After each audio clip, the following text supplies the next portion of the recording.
You've gotta love it when a shocking bit of blackmail fodder falls into your lap. That's what young and restless Adam Newman must have been thinking after he went digging for dirt on Tucker and found more, much more, than he bargained for. What will he do with the scandalous information? Keep reading to find out. Adam had no sooner promised to try and walk the straight and narrow in his new partnership with Nick and Sharon when Phyllis came to him asking for his help in finding a juicy nugget to use against Tucker as leverage. He quickly deduced that Tucker was holding something over Phyllis that related to her upcoming murder trial. The redhead wasn't about to give up the deets, but Adam put two and two together and realized that McCall was holding Phyllis' future in his hands.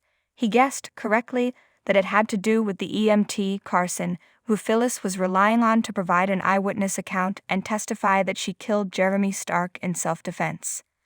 Adam told Phyllis he'd consider helping her and kinda left her hanging, only to pleasantly surprise her at their next meeting with not only confirmation that he would come to her aid, but the news that he'd already located just the bit of blackmail material she was hoping he'd uncover.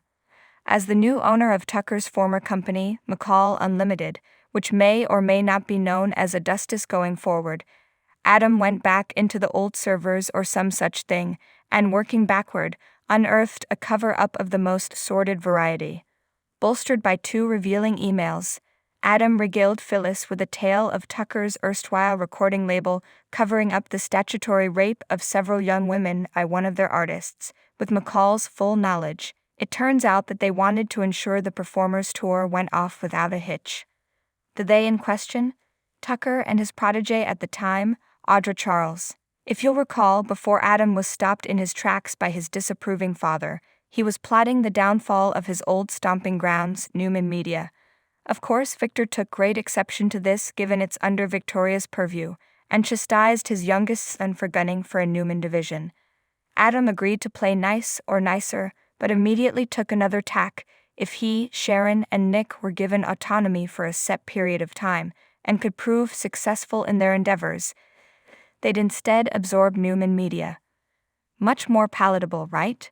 Victor agreed to the period of autonomy, but balked at Adam's suggestion that Augustus would take in Newman Media. Why?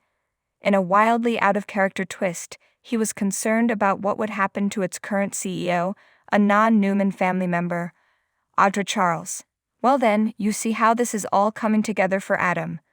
The final hurdle in his plan to get Newman Media back one way or another was Audra, and he now has devastating dirt on her. Adam told Phyllis he'd be filing that information away for use at a later date, and there's no doubt that day will come sooner rather than later. Once he's established the new company successfully with Sharon and Nick, he can play his hand and oust Audra unceremoniously or blackmail her into stepping down, thus removing his father's only objection to Augustus absorbing Newman Media. Tucker doesn't know that Adam is behind the information Phyllis has on them, but he is bound to warn Audra that she knows what they did, and Phyllis will be going to work with Adam, which should put her on high alert. But that won't be enough to stop Adam.